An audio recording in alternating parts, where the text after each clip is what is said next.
नमस्कार मित्रांनो, मी प्रवीण तुमच्या सर्वांचं स्वागत करतो पुणे टू मालवण आणि गणपतीपुळे या प्रवासाच्या सेकंड पार्टमध्ये। काल आम्ही पुण्यावरनं कोल्हापूरला गेलो आणि तिथनं महालक्ष्मीचं दर्शन घेऊन मालवणला आलो। तर मालवणजवळ एक तारकर्ली बीच आहे। आता त्या बीच जवळच आमचं एक रिसॉर्ट आम्ही बुक केलेलं। तर त्या रिसॉर्टपासून 7 किलोमीटरच्या अंतरावर देवबाग बीच आहे। आत्ताही आम्ही तिकडेच चाललो आहे। तर काल संध्याकाळी आम्ही तिथेच होतो। देवबाग बीच खरंच खूप सुंदर आहे आणि इथे बघण्यासारख्या खूप साऱ्या प्लेसेस आहे देवबाग बीच जवळच। काल संध्याकाळी आम्ही सुनामी आयलंडवरती गेलो। जाताना मिनी केरळ बघितलं आणि तिथे जाऊन फक्त राफ्टिंग केलं आणि संध्याकाळी परत आमच्या रिसॉर्टवरती आलो। तर रिसॉर्टवरती इथली एक फेमस डिश आहे, म्हणजे भाजी आहे ती फणसाची भाजी, ती खाल्ली आणि आराम केला। पण काल संध्याकाळी आम्हाला इथे एक काका भेटले, उत्तम नाव आहे त्यांचं। त्यांनीच आम्हाला इथल्या स्पॉट्सची माहिती दिली की तुम्ही कुठे जाऊ शकता किंवा कुठे जाणं टाळा असं। तर मग त्यांच्याच प्लॅनप्रमाणे आम्ही चाललो आहे आज। तर इथे बघण्यासारखे खूप सारे पॉईंट्स आहेत, जसं की सिगल पॉईंट, बहुवे beach, tsunami island, dolphin point आहे, गोल्डन रॉक आहे, नेवती फोर्ट आहे, नेवती बीच आहे आणि परत काही वॉटर ॲक्टिव्हिटीज आहे, जसं की जेट स्की आहे, पॅरासेलिंग आहे, स्कुबा डायव्हिंग आहे। अशाच काही छोटे छोटे राईड्स आहेत, तेही तुम्ही करू शकता। प्रत्येकाची किंवा तुमच्या चॉईसनुसार तुम्ही सिलेक्ट करून ते एन्जॉय करू शकता। तर आमचा आजचा असा प्लॅन आहे की आम्ही डॉल्फिन पॉईंटला जाणार, सिगल पॉईंट बघणार, परत गोल्डन रॉक पॉईंटकडे पण आम्ही जाणार आहोत, नेवती फोर्ट, नेवती बीच पण बघणार, नंतर पॅरासेलिंग करणार आणि नंतर स्कुबा डायव्हिंग करून दुपारी रेस्ट करून इव्हिनिंगला सिंधुदुर्ग फोर्ट बघण्यासाठी जाणार। तर असाच आम्ही प्लॅन केला आहे। तर बघूयात कसं वर्कआउट होतो। आपण आता पोहोचलो आहे देवबाग बीचवरती आणि हे आहेत उत्तम काका। तर हे सांगत होते की त्यांच्या पाठीमागे जे आहे ते शिवमंदिर आहे। त्या शिवमंदिराच्या शेजारीच स्मशानातला वेताळ आहे, हे बघा या गाडीच्या समोर, आणि त्याच्या शेजारीच स्मशान आहे। तर ते सांगत होते की इथे हा जो स्मशानातला वेताळ आहे तर तिथं लोक भक्ष्य देतात। भक्ष्य म्हणजेच काय, कोणी कोंबडा देतं, कोणी बकरी देतं, कोणी लिंबू देतं, तर कोणी नारळ देतं आणि तो वेताळ त्यांच्या नवसाला पावतो, अशी इथली प्रथा आहे।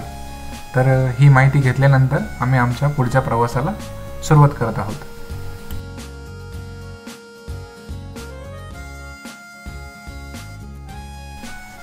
चला तर मग आपली बोट सज्ज झाली आहे पहिल्या स्पॉटवरती जायला, जो की आहे डॉल्फिन पॉईंट।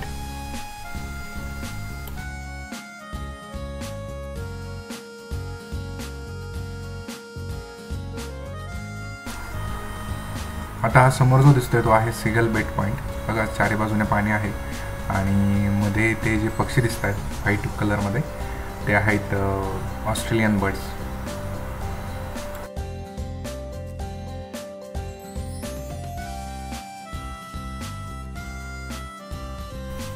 सिगल बेटचा पॉईंट क्रॉस केल्यानंतर लगेचच आम्हाला काही डॉल्फिन्स उड्या मारताना दिसले आणि आमची बोट आता जोराने तिकडेच चालली आहे। तर बघूया डॉल्फिन्स दिसत आहे का।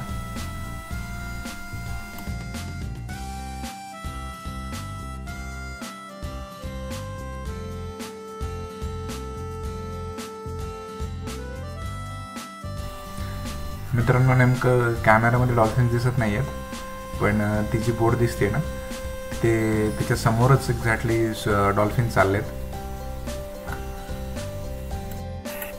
हा समोर जो दिसतोय तो आहे नेवती किल्ला। 1664 मध्ये सिंधुदुर्ग किल्ला बांधल्यानंतर लगेचच छत्रपती शिवाजी महाराजांनी हा किल्ला बांधला। या किल्ल्याचा वापर कार्ली खाडी आणि वेंगुर्ला बंदर हे पाहण्यासाठी केला जात होता। नंतर हा किल्ला काही दिवस सावंतांकडे गेला, नंतर काही दिवस पोर्तुगीजांकडे गेला, नंतर काही दिवस कोल्हापूरच्या करवीरकरांकडे गेला, नंतर तो परत सावंतांकडे आला व शेवटी 1818 मध्ये तो ब्रिटिशांच्या ताब्यात गेला। हे समोर जो दरवाजा दिसतोय तो पूर्वी याचा वापर केला जात असे, परंतु आता त्याची पूर्णपणे पडझड झाली आहे।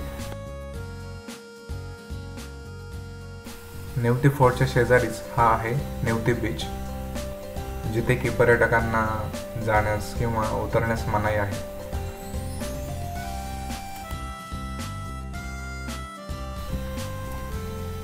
नेवती बीच नंतर आम्ही आता चाललोय घोगवे बीचकडे, जो की इथनं बोटने गेला तर 10 मिनिटाच्या अंतरावरती आहे।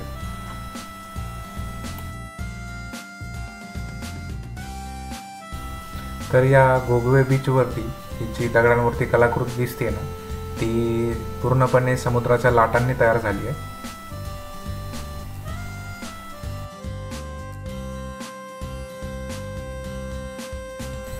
घोगवे बीच नंतर आता आम्ही चाललोय सुनामी आयलंडकडे. ही जी नारळाची झाडे दिसत आहेत ते आहे मिनी केरळ. दुसऱ्या बाजूलाही अशीच नारळाची झाडे आहेत. सुनामी आयलंडकडे आम्ही पॅरासेलिंगसाठी चाललोय.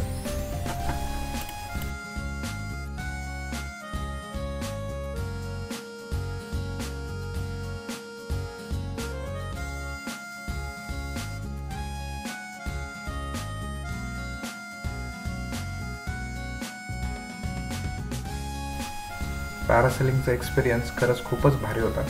आणि यानंतर आता आम्ही आलोय स्कुबा डायव्हिंग करण्यासाठी नेवती बीच जवळच. वाऱ्याचा प्रवाह वाढलाय त्यामुळे समुद्राचं पाणी थोडंसं गढूळ झालंय, त्यामुळे मासे किती क्लिअरली दिसते हे सांगता नाही येत.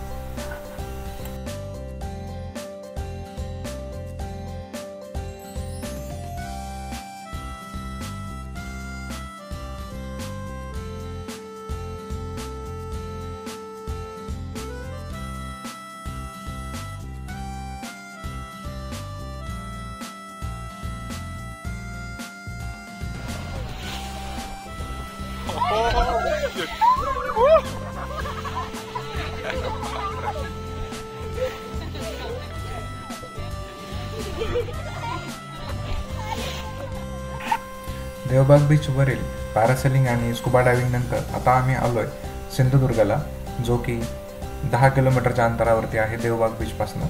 आता इथं आल्यानंतर आम्हाला कळालं की इथे जोपर्यंत 33 एंट्रीज होत नाही तिकीट काउंटरला तोपर्यंत बोट निघत नाही. परंतु लकीली आता आम्ही आलो त्यावेळेस पूर्ण झालेत आणि आता आम्ही निघालोय. साधारण 10 मिनिटांमध्ये आम्ही तिथे पोहोचू.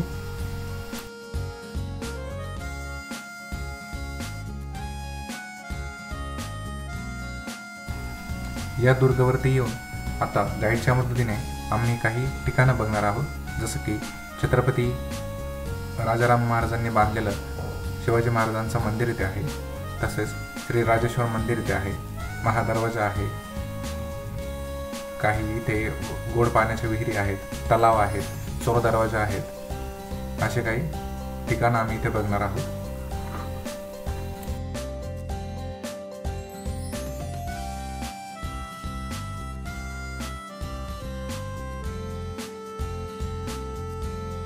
सिंधुदुर्गनंतर आता आम्ही आलो आहोत रॉक गार्डनला, की जे तुम्ही फाउंटेन्स बघताय ते रॉक गार्डनमधलेच आहे आणि एक संध्याकाळ घालवण्यासाठी हे एक उत्तम स्थळ आहे.